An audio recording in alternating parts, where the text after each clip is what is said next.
A única cidade da nossa região que tem mais eleitores do que moradores. Não é diferente? É Águas de São Pedro. Mas também você vai conhecer que tem município com muito mais habitantes do que eleitor, o que geralmente acontece mesmo, né? Já que nem todos os moradores votam, mas a diferença é alta, então isso chama a atenção. Enfim, curiosidades desses números. Os repórteres Gustavo Nolasco e Wesley Almeida foram em busca dessas explicações. Olha que diferente. Era para ser um cálculo simples, o número de habitantes da cidade menos aqueles eleitores muito jovens ou bem mais velhos que não precisam votar. O resultado deveria trazer um dado proporcional entre número de moradores e eleitores. Mas algumas cidades da região se destacam pela falta de proporção. Veja, em Hortolândia são 160 mil eleitores, mas de acordo com o IBGE, são mais de 236 mil habitantes. Menos de 70% devem participar das eleições na cidade. A Viviane mora em Hortolândia, mas não vota aqui. Eu me mudei há 6 anos para cá, né, para Hortolândia, e eu tentei transferir o título, só que eu precisava de um comprovante de residência em meu nome. Aqui em Hortolândia tem que agendar e você não consegue fazer nada online, porque o meu título era sem biometria em Minas Gerais. Se você tem com biometria, você consegue fazer tudo online, pelo e-título, pelo gov.br.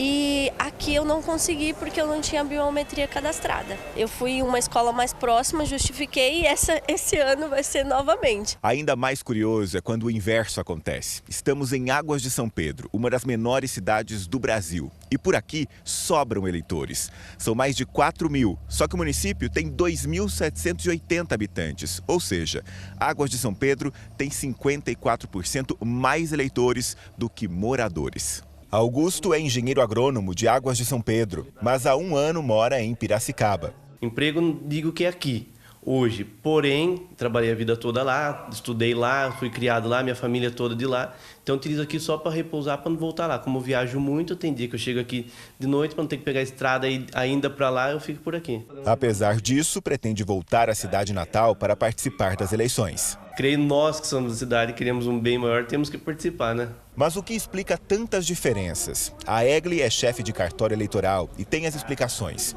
No caso de Hortolândia, com muito menos eleitores do que moradores, o perfil da cidade pode contribuir para esse resultado. Geralmente significa que a população é transitória, né? Que é uma cidade em que tem muitos trabalhadores que estão ali, mas não tem vínculo com aquele município. Já no caso de Águas de São Pedro, com muito mais eleitores do que habitantes, existe até a possibilidade de fraude.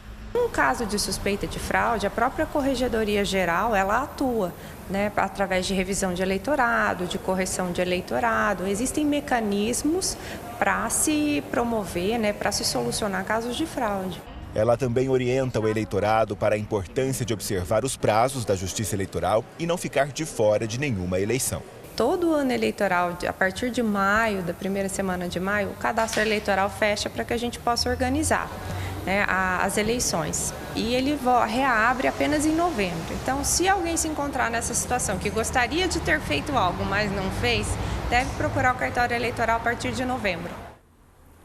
Cada cidade tem uma característica, né? E apesar de Águas de São Pedro ser a única cidade da nossa região a ter mais eleitores do que habitantes, ela não é a única. Segundo o TSE, que é o Tribunal Superior Eleitoral, outras cidades paulistas também registraram essa diferença, apesar de não ser algo tão comum da gente ver, né?